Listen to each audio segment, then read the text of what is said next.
First up, we have an artery. Here we see the tunica intima, the innermost layer, light pink on our model. Tunica media, shown in dark red pink color. This is going to be the muscle layer. And the tunica externa, shown here, is the outermost layer of the artery. The branches of the aorta start with the aorta itself. This first section is called the ascending aorta. It travels and begins to curve over the top of the heart. This arc is called the aortic arch. This will go down towards into the thoracic cavity and into the abdomen. Coming back to the heart, this is the Brachiocephalic trunk. It travels to your arm and head. The trunk will eventually branch, one to the head and one to the arm, but this is just that base of it. This is our left common carotid artery going to the left side of our head, and our left subclavian vein that travels out to our arm. The thoracic aorta, we can see it here very well, is the section that begins to descend straight through the thoracic cavity. And the abdominal aorta is what it is named after. It travels through the thick muscular diaphragm into the abdomen. When it's in the abdominal cavity, it's called the abdominal aorta. Intercostal arteries are these arteries that travel down between the ribs. They are supplying blood to all of the muscles of our diaphragm that help us with breathing. And you also see them very well over here on Wireman. Those are the intercostal arteries that travel between the ribs. Arteries to the head and neck are next. The common carotid artery is the name for either the left or the right that travels up to the head. They then turn into the internal and external when they branch. Here's the aorta, and here's that common carotid artery traveling up towards the head on either side of the neck. If you feel your neck, you can find these pretty easy. They pulse very strong. Now right here is when it's going to branch in half. This goes to the center of the brain. This one surrounds the exterior of the brain. Internal, external. We see the vertebral artery right here traveling up through the vertebrae, and you can see on the left and the right side. Arterial supply to the upper limbs. The first one is the subclavian artery. It's going to be this artery right here on either side that travels out from the aorta out to the arm. It's traveling below that clavicle. You see one on each side.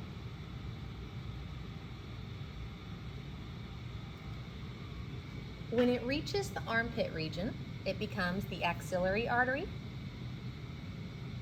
This is an upside down arm, so it's reaching up to the sky, but this is going to be the armpit region. Traveling up, it reaches the upper arm area. It's now the brachial artery. This whole section will be brachial. And when we get to the elbow, it's going to branch. The side that travels beside the ulna on the pinky side is called the ulnar artery. The side that travels down on your thumb side is called the radial artery because it runs next to the radius.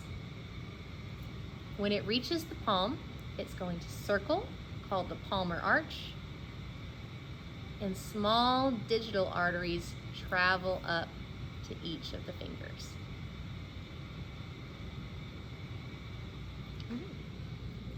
That would be the supply to the upper limbs. Now we're on to the abdomen. This one is my favorite model for the abdomen. Right away, you see on the first thing on the abdominal aorta is 3 small branches. On some models, it's shown as only one. In that case, it is called the celiac trunk, but it quickly branches off into three. One goes to the stomach, one goes to the liver, and one goes to the spleen. Let's look at it on the Wireman model.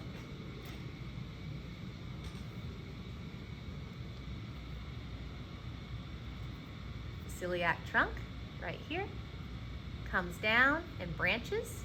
This would be the splenic artery because it goes to the spleen. This branch came out and it would actually eventually go to the stomach. And this branch would go to the liver, so that is called the hepatic artery. So on the practical, I might ask you for the splenic artery, but these are a little harder to see, so I won't ask you about those. But you need to know that this would be the celiac trunk, where all three of them come off of. Next up is the superior mesenteric artery. This artery supplies nutrients to the small intestine and parts of the large intestine. Branching off to the left and to the right are large blood vessels traveling to the kidneys. These are called the renal artery. The renal artery heading to the left kidney, the renal artery heading to the right kidney. The renal artery heading to the right kidney. This is a large blood vein that travels from the kidney, draining blood, kind of just crossing the aorta. Coming down, we see the gonadal arteries. Here's one, here's the other. Those go to the ovaries in females and the testicles in male, but either way, we call them the gonadal. Here is the inferior mesenteric. This travels to your lower intestine, anus, rectum. So our superior mesenteric is on top of that vein, and our inferior is way down here. That finishes the arteries of the abdomen. We're going to go on to the pelvis itself. Your aorta has so far been one continuous blood vessel. We have two legs though, so it's going to have to split. Here is the common iliac artery. Common iliac artery to your right leg, common iliac artery to your left leg. A little further down, it splits again. One section cuts off and heads back towards your tailbone. This is called the internal iliac artery. The other part goes straight down and it's going to go to your leg. That is the external iliac artery. Let's look for it again. Common iliac artery, internal, external. When it goes through the pelvis, the artery is going to be renamed the femoral artery. This is because it runs next to the femur in the thigh. Let's look at that on the actual leg. Reviewing, common iliac artery, branches into the external iliac and the internal iliac. Here we can see the femoral artery as it comes out of the pelvis, travels down the leg, and it's going to wind up right here. This is called the Popliteal Artery. It's the same one when it reached the region behind the knee. Continuing down, it is the posterior tibial artery, but this one I like to show over here on the cross section. There's a couple of arteries that show up really well in this guy. Here's the femoral. Behind the knee is the popliteal. And here is the posterior tibial artery.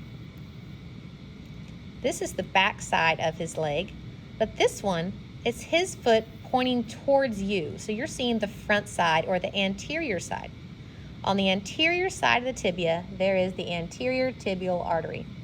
It travels down the length of the tibia. When it reaches the foot, we have a couple of different arteries to learn. The plantar arch is where you plant your foot. You plant it on the ground. It's on the bottom side. The dorsalis pedis is on the dorsal or top side of your foot. The digital arteries are those tiny arteries going into your toes. Ask yourself, which of the arteries would this be? It is on the top of the foot. Yep, the dorsalis pedis. All right, that finishes off the arteries of the lower limb. Next up are the major systemic veins. We start off with the superior vena cava and the inferior vena cava. Let's turn him over to find the inferior. There it is. These are supplying blood to the right atrium. Here is the superior vena cava. Blood that drains from the head comes in on these internal jugulars, drains into that blood vessel, one on each side, and cut off right here was the external jugular. On this model, we are able to see it.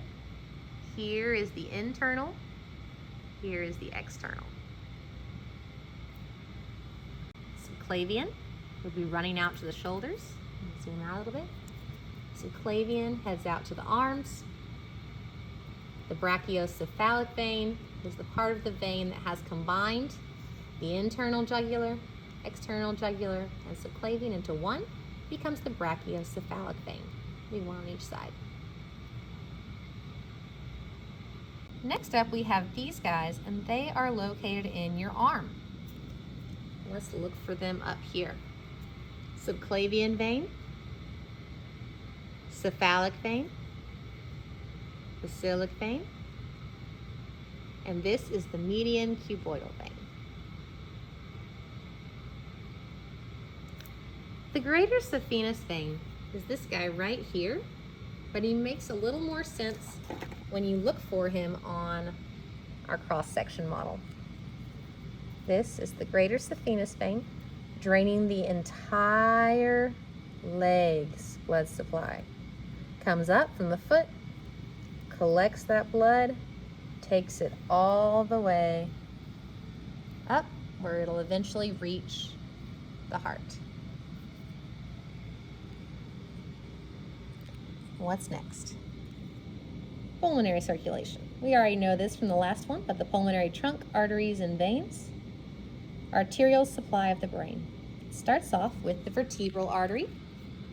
This going up between the vertebrae. When they merge and come together, it becomes the basilar artery. This guy, kind of anchor-shaped. He's located right around the brainstem, which is what this yellow section is. The cerebral arterial circle, or the circle of Willis, is located inside of the skull. This was the vertebral arteries. They came up and merged into the basilar, and then it forms almost a circle right here. This is where that pituitary gland is located, if you remember. So this is the circle of Willis. Next up will be the internal carotid artery, and then the anterior, middle, and posterior. The internal carotid artery, it looks pretty easy to find on this guy. It's this section right here that goes internal to the brain. You can see it right there. And the anterior, middle, and cerebral, we shorten that to just the middle cerebral, but it's this one that travels out and surrounds most of the exterior of the brain. That is the middle cerebral artery. The anterior and posterior just supplied the anterior and posterior side of the brain, but they're not showing up well on this model specifically. This is our lymphatic system model. It shows in white lymphatic vessels or capillaries that collect interstitial fluid from all over the body, collected in lymph nodes. On this model, they're shown as round and yellow or oval shaped. When it's in a lymph node, it's being screened, but that interstitial fluid gets carried up from the intestines, down from the arms into the armpit region, from the head into the neck region. Every yellow circle is a lymph node. These lymphatic vessels collect and get larger until finally they drain into the superior vena cava.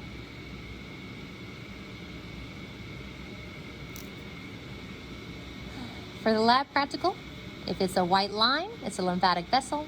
If it's a yellow circle, it's a lymph node. Now, there's a spleen on that list as well. We're going to look for him up here on the wire man. He has a great spleen. Don't forget, the splenic artery supplies it with blood.